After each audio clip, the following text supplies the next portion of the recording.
Hi, this is Raisin, and you're listening to Conversation Unplugged, life, ideas, and stories.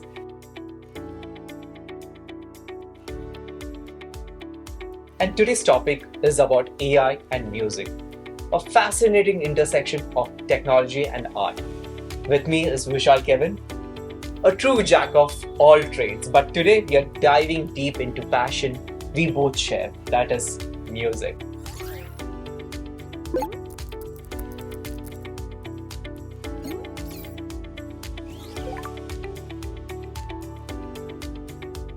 We will explore questions that challenges the soul of creativity. Can machine understand the emotion of music? Is AI an assistant or a creative rival?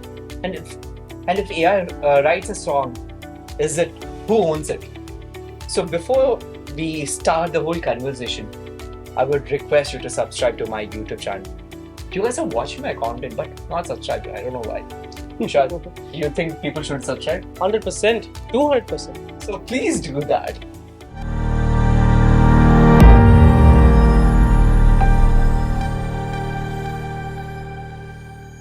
The topic AI and the music is like people have so many doubts. I wanted to have this conversation with you.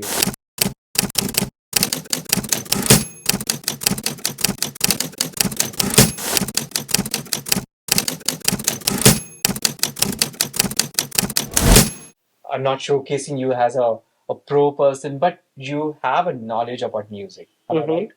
Yes. So my first question is about people often say music is deeply human, filled with emotions, intuition, and even experience music. Can an AI truly replicate or understand that? Understand the Oh, human emotion that's right. in music. Yes. See, and this is what I understand, and my opinion. I work with a lot of musicians, and I'm also a self taught musician and composer. AI, I think, understands patterns at its core. It doesn't understand, and this is to the best of my knowledge, it doesn't understand emotion. We can teach it emotion, but in a piece of music, right, there are shifts of emotion.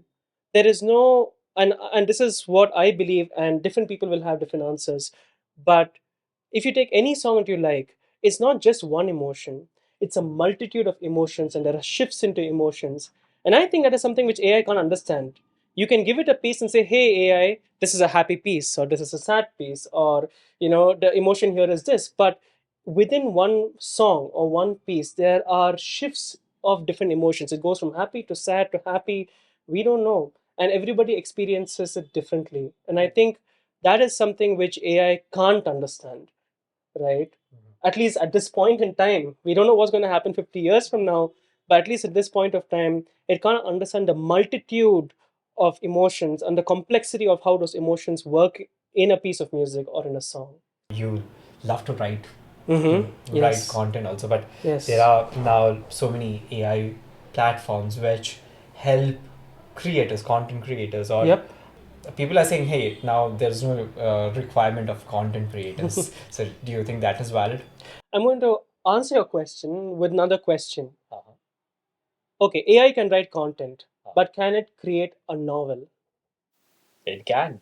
But can it create, let's say, a novel just like how Shakespeare wrote a play? Can it do that? Can it do it to the level? If you give data, if you give information, AI Right. can produce. AI can produce based on information you give it, That's but it can't, for let's say, for the sake of argument, it cannot construct a new construct completely by itself with, based on whatever is existing. Let's say, for example, in Shakespeare's time, right, there was no concept of having a play with that many emotions, right? And they didn't have plays which captured human interactions and human conversations. My English teacher, when I was 14 years old, she told me that Shakespeare would listen to conversations of people at the bar or in the pubs or in the restaurants, and he would listen to those conversations and that hot gossip and tea. He would listen to that, and that is how he constructed his plays. Because remember, plays and all of these art forms and music also came from there.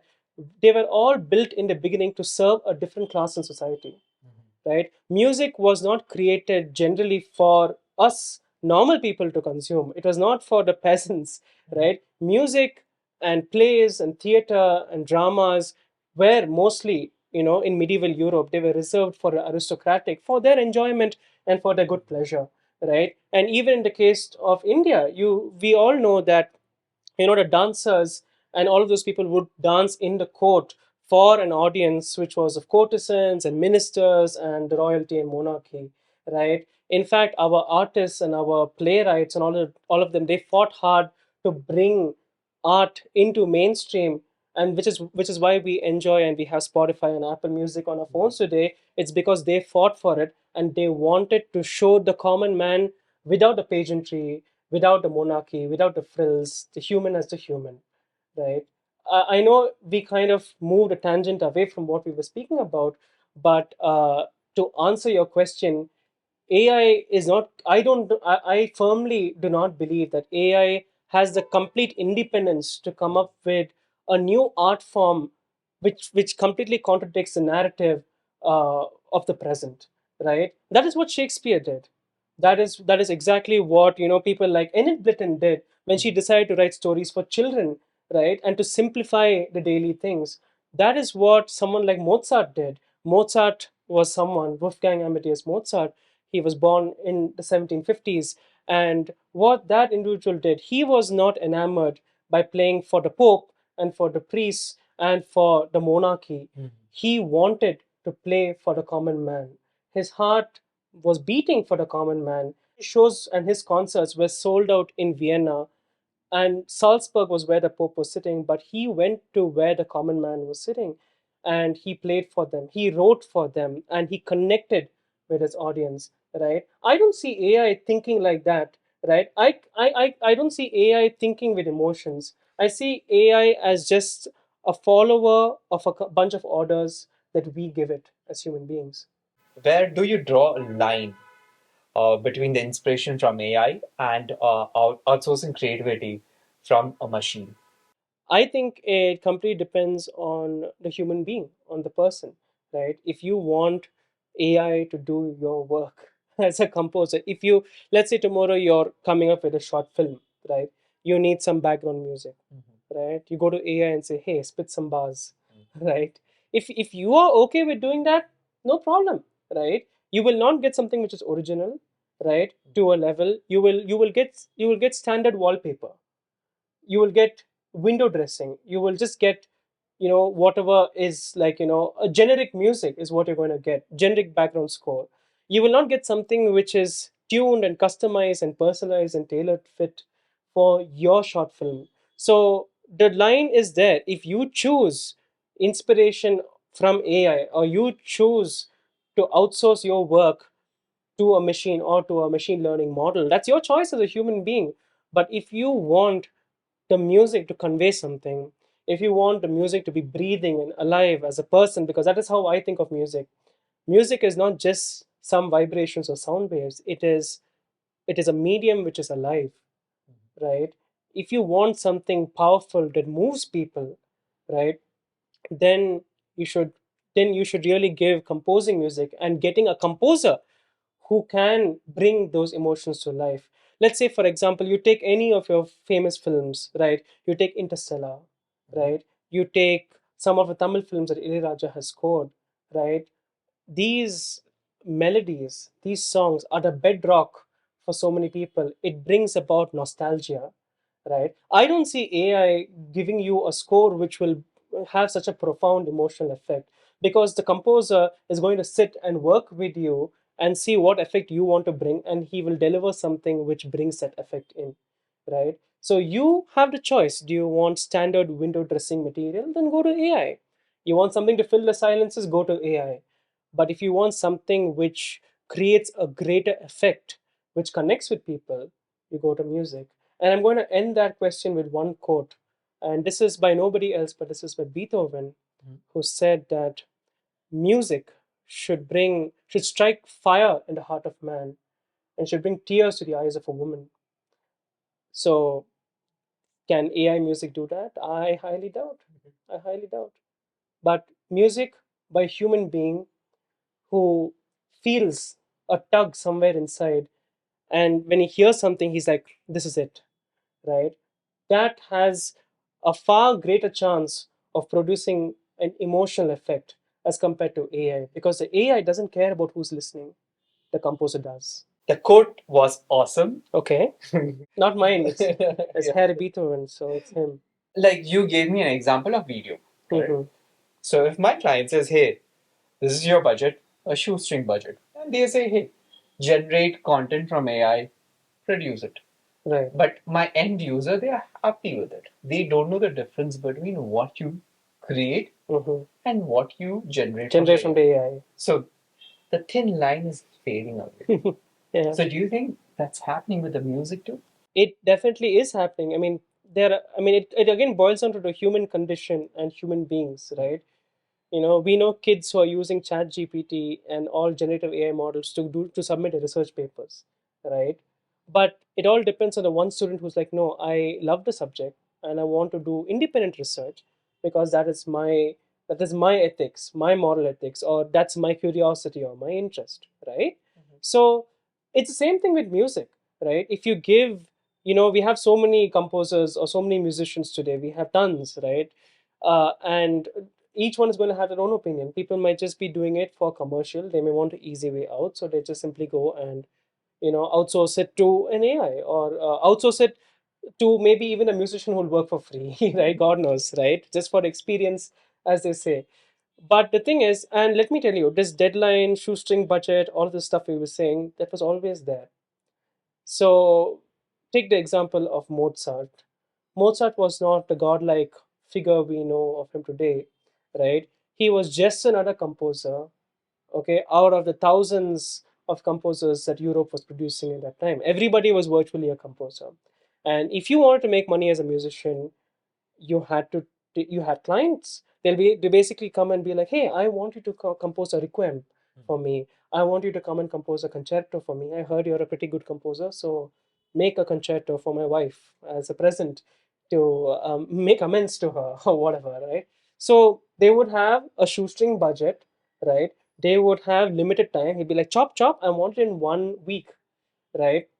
I want a whole requiem, I want a whole concerto to be done in 1 week. And it's not just done and submitted as a piece of paper or pieces of paper or a tome or a book, right? It would be a performance in 1 week. So those days, yeah, I'm talking about 300 years ago, not like something which was in the 90s or 80s, but in the 1750s and 1800s and whatnot, musicians would just come there, the composer would just throw the music in front of them and they would just play, right? That was how it was. So the shoestring budget and all of that was even there in those times. The budget was a constraint. But how about this? You don't need so many people also, correct? People to produce what? Like for example, if it's video, Mhm. chuck the camera person Right. because Cut the middleman out. that's right. Right. Cost is saved, and you don't have to travel. That cost is also saved. You're cutting so many people, Out of the and equation. yeah. So even don't you think even the music part, if just one person is able to create multiple music, multiple instruments, Right. everything can be created once from one space. Absolutely. So Right. Absolutely. It can be created from one space. And right now you have instruments you have virtual orchestras, right? It's just a software you put on your on your Mac or your system or what have you, and it'll produce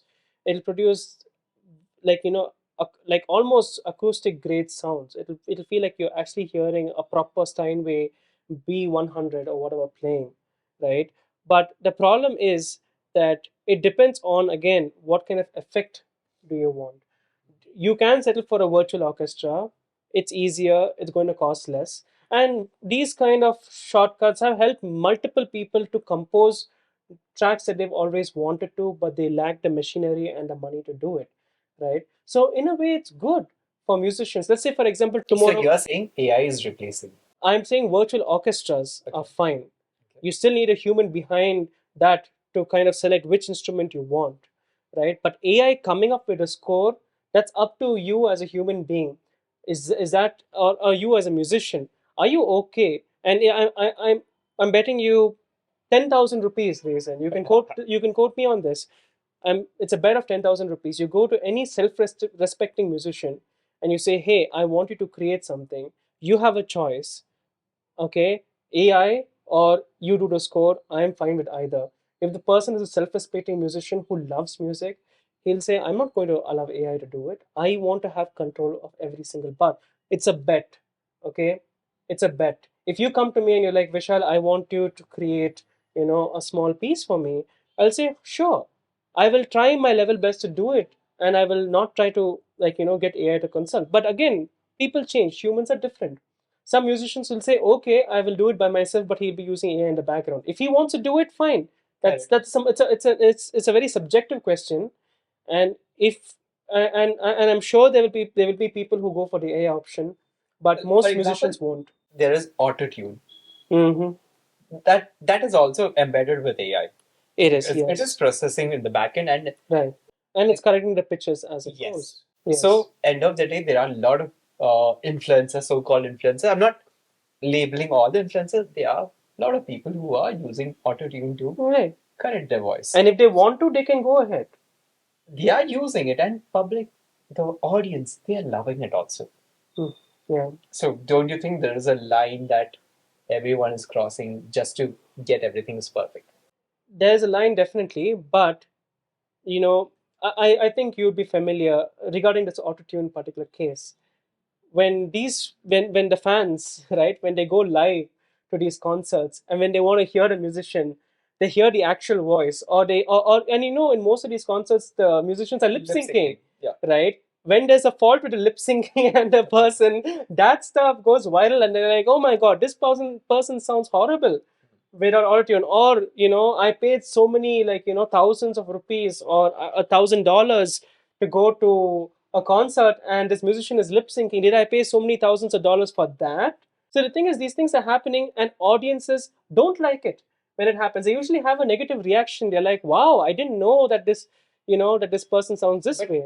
There was a reaction. It lasted for a few days. After Right. that, people started loving her back. Which boils down to the fact that for listeners it doesn't really matter, but it definitely gives an impression, right, in their minds, and they're like, oh, it's different. But then, see, again, once again, this is just like any other form of art, right? People, they realize something, it just fades off like a fad, and people go on their way. It totally differs from person to person, right? See, Coldplay still has written beautiful songs which mean a lot of things to people, right? Just because of one autotune or one lip syncing issue, people are not going to abandon a song which is personal and close to their heart, which already goes to show that music is much more than just a beautiful melody. Music should be something which connects with the person, right? And this person, and you might be singing in Spanish, but it'll still connect with me, and I don't know a word of Spanish, right? We've seen so many cases. There are all kinds of gibberish songs that people produce, but there is some element of those songs which somehow resonate and connect with people. So ultimately, at the end of the day, there are two sides to a coin, and with music, there are always two sides. There is the musician, the composer slash musician slash performer, and there is the listener. You need the listener and you need the musician, composer, or performer. You cannot function if you don't have either. If tomorrow people don't listen to the music, that whole music form is dead. So my next question is not just for you, but even to the listener. So do you see AI as a co-creator, an assistant, or a competitor? Personally, or an assistant also, by the way. Or an assistant. I think assistant would be the right answer, but I would not give it a title of an assistant. I'm sorry, it doesn't deserve it, right? An assistant is capable, and a music assistant is capable of creative input, right? AI is probably just going to give you something which has already been done, right? So I would give the rating to AI as a meager tool in a box of a composer. And AI should actually be proud that it's at least found its place as a tool in an artist or a composer's, like a box of tools, so to say, right? And for this, I want to give you an example, right? You know, we think, or we take music, and the way music is played today, we take it for granted, and we don't understand how much of how much of thought, how much of invention, how much of technology has gone into creating not just music as we know, but even instruments, right? Composers and musicians, especially in those days, because I'm a Western classical musician, or at least I love Western classical music, right? Composers push the boundaries of the instrument, right? They pushed the boundaries. There were no pedals on a piano in the 1700s or even the early 1800s. And what does a pedal do? A pedal sustains a note. But then, composers wrote music that kept on pushing the boundaries of the instrument to evolve instruments, to evolve the way we write music on paper. This thing, these manuscripts, this ink on a page, right? This is technology. It is technology. It's not AI, right? It is somebody's, it is Grieg's piece. Grieg is a Norwegian composer in the late 1800s. But it's technology. This is proof of people innovating for hundreds and hundreds of years, right? And you see, they have all kinds of tempo markings, dynamics, meter, measures, and all of these things. All of these things are inventions that people came up with. And those days, when we think of the word technology, we think of mobile phones, internet connection, Wi-Fi, and Chat GPT, right? Those days, if you go and talk to them, hey, what is technology? They're going to say, hey, this is technology. Printing press is a technology. It still is a technology, Yeah. right? And even printing sheet music was a technology. So the thing is, AI is just, in my opinion, is just going to be like that. It is technology, right? It depends on how the composer wants to use it. Now you can definitely write a score. Okay, I imagine a day where you write a score and the musician is like, hey, how will this sound? I wrote it for the piano, but how will it sound if a whole orchestra was playing this? AI make an arrangement, so at least I'll get an idea of how it sounds. Then you give it to AI gives you an mp3 file, right? And you listen to your orchestral version of your piece, and then you as a composer can make a decision. Do I want to arrange this piece for an orchestra, or do I just want to stick to music? So see, that's an example of AI being used as a tool. That is, I think, is a great use of AI. I think musicians should leverage that, because you never know, a piano piece might sound beautiful when orchestra is playing. It may or may not sound, depends on what piece you've created and what you're going for, the effect you want to create. So I see AI as that, and you can definitely check in with other musicians as well. But I don't see AI a step above a tool. It is a tool. It is an optional tool, right? It is not a necessity, because we as human beings, and we with this brain that we have been gifted, right? We are capable of producing a new art form, right? That is how powerful our brains are. Why do we want to go for artificial intelligence when we've got everything up here? I feel like now people are so lazy that they just want to use AI just to like, okay, here, this is the command, give it to me. I'll just copy paste it. They don't want to use the gray matter of it. True. It's just like how we use calculators today, right? Yeah. That's Oh, exactly but how. I need the calculator because I'm really bad at math. I'm hopeless at math as well. So, yeah, we're going to see the comment section how they're going to react. Oh, this person doesn't like AI, but he uses calculators. He uses scientific calculators. So if a song is composed partly or wholly by a AI, who owns the rights? Is it the artist, the programmer, or the machine? Personal opinion? Okay, fine. Yes.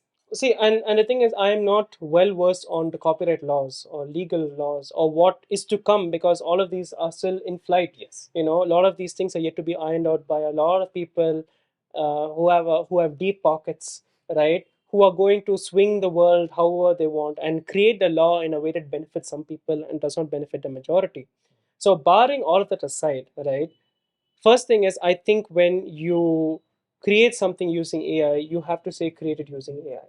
You create a story on Instagram, or you create a reel. It says, oh, made with the Edits app, or made using AI, or whatever that But label comes that's in there. optional. People want. Right. They're not putting it up. Not everyone is. Correct, correct. No, so what I'm trying to say is that if somebody is using AI to create a composition, I think they might have to put a watermark in there somewhere to say like, oh, this is made using AI.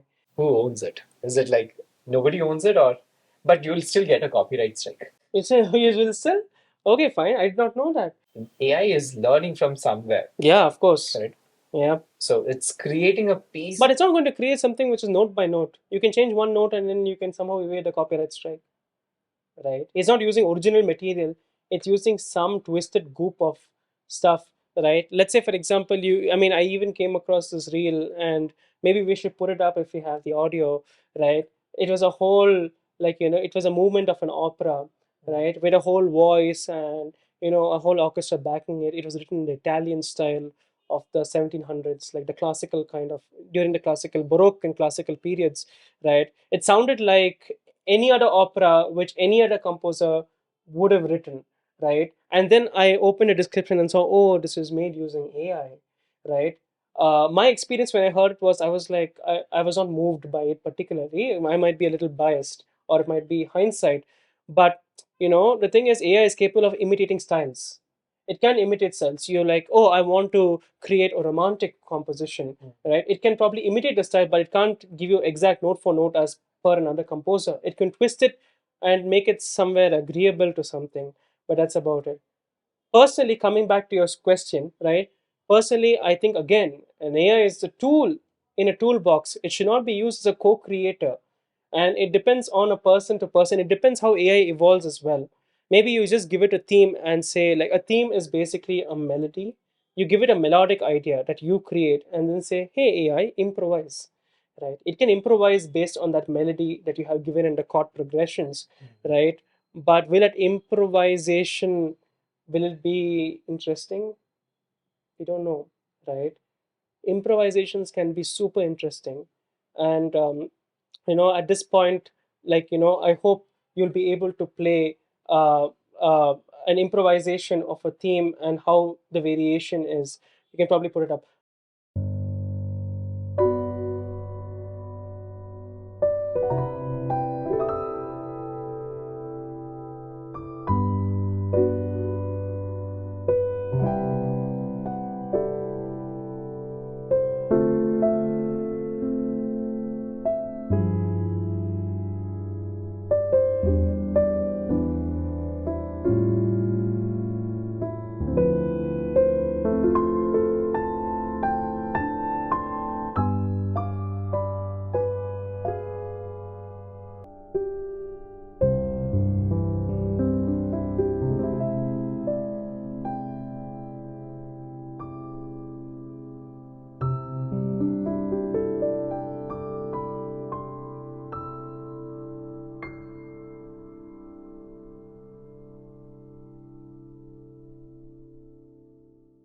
Bach's Goldberg variations. Now, Bach was a composer in the early 1700s. He was active during the early 1700s, and he came up with a theme, and he improvised it 30 times, right? And when you hear the 30 variations, they don't sound anything like the main theme, but it is the main theme. If you're a musician, you'll be able to hear the exact same chord progressions and styles. More famously, "Twinkle Twinkle Little Star," the melody to it, it comes from a French song, a nursery rhyme called "Ah wo di jire maman," which is, and I might not be pronouncing it right, so pardon me, French connoisseurs or lovers of the language, but I don't know what that means.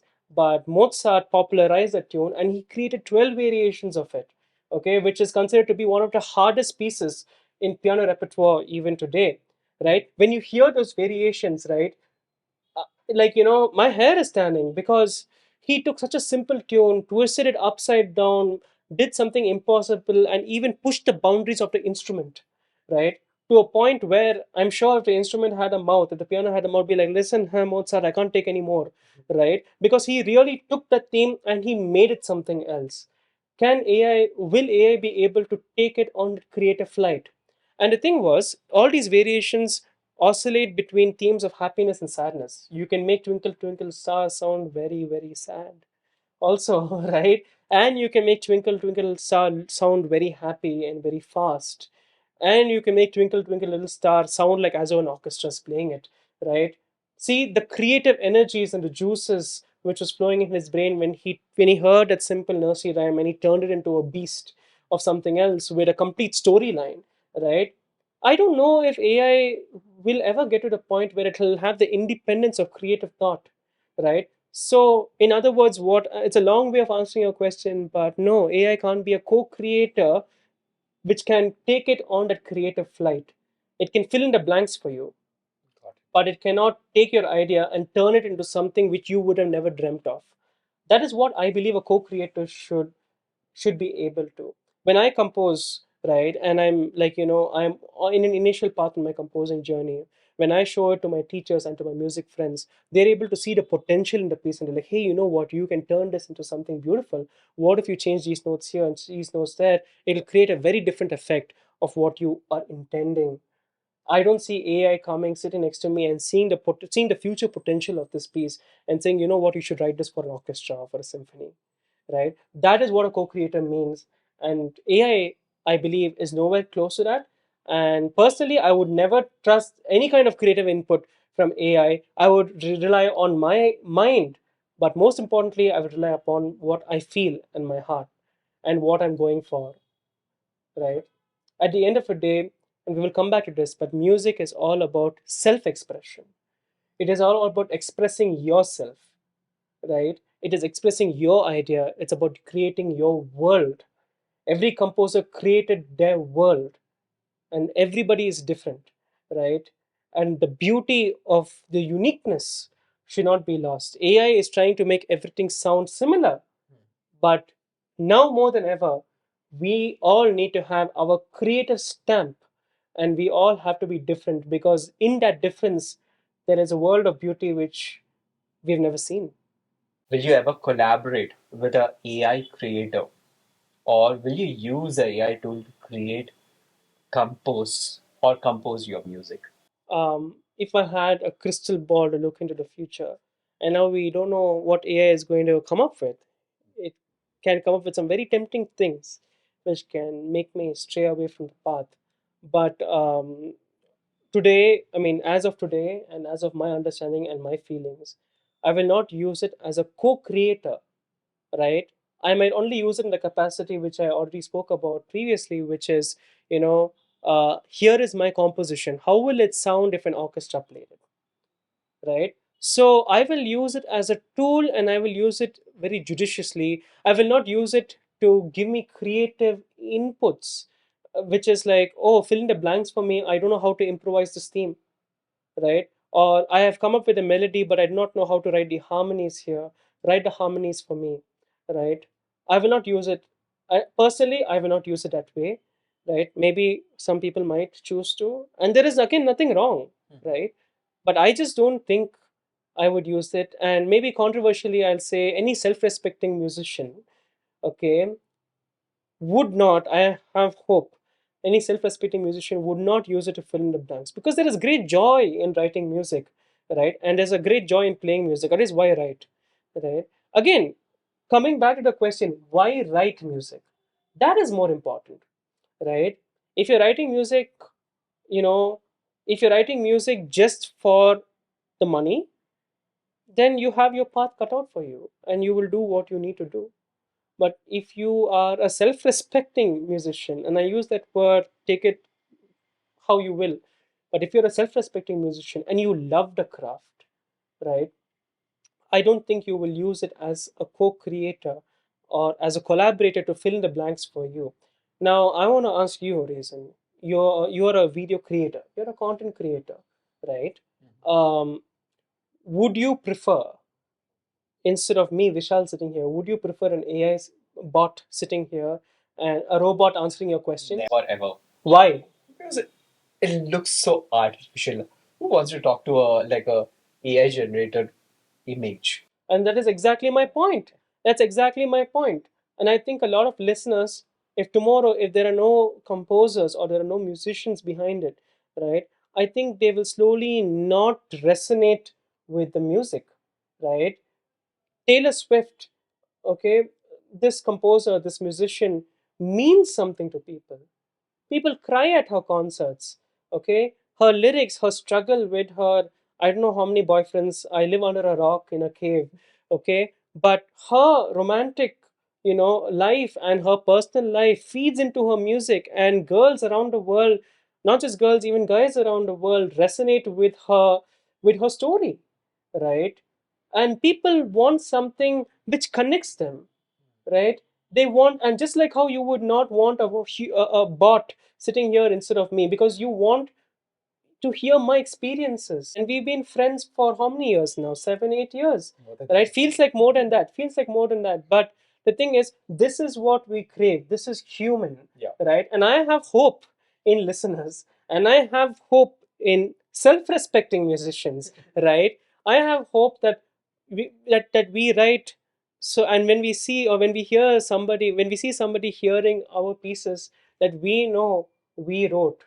Every note has its place, right? Every single music idea or decision to create, to have a bass guitar instead of, let's say, a double bass, for example, right? Every single music decision that you have taken, your pain, your struggle, right, that you have, and the beauty of writing it completely by yourself, right? When you see somebody enjoying your music, right, that, or when you see somebody playing your music, when you see your music printed on a sheet of paper, that joy is something else, right?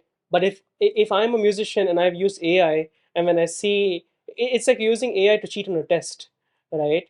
If you're taking an exam, if you're giving a public exam, when would you feel super happy? Let's say if you had an AI bot to write out all your answers. I'm super happy. Who wants to study? I don't want to study.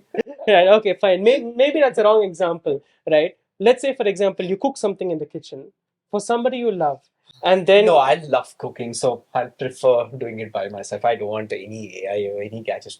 Okay, fine. See, okay, there you have your preference. Let's say, for example, I have somebody I love. Let's say my mom. Let's say, a partner, right? If I cook something by myself, take the 3 hours of pain and struggle, and I plate it in front of them and they eat it, and the first bite they're like, I love this dish. Versus me buying something from the store and giving it, and they're like, oh wow, which restaurant did you order it from? Audience, you tell me which will give you more joy. When you create something with some passion, yeah, and even if you are not a professional, doesn't matter. You create something by yourself, it's your product, and you give it to someone that you love, and when you see them enjoying it and relishing in it, right, that joy that you get, and them saying, so good, they may forget this meal tomorrow, but you will never forget the effect that it created. So it's a very long way of answering your question, right? And I'm falling into a bad habit, but it is something I'm very passionate about. So I can keep talking about this till next morning, and you won't be done with your question. But but yeah, it's a long way of answering and saying that personally, I would never use AI to fill in the blanks for any music that I create, because for me, the music that I create, it's my child. It is a member of my family, right? It needs to be watered, cared for, it needs to be nourished, right? And the same piece I might revisit 3 years later, and I might change certain things based on my new life experiences. But every single note, right, for me has its significance, its place, and tells a story, right? And there might be friends and music friends and teachers who will see what I'm going for and will ask me, consider changing this or changing that, and I will accept the considerations if it is, or their suggestions if it is in line with what I'm going for, what effect I want to create, right?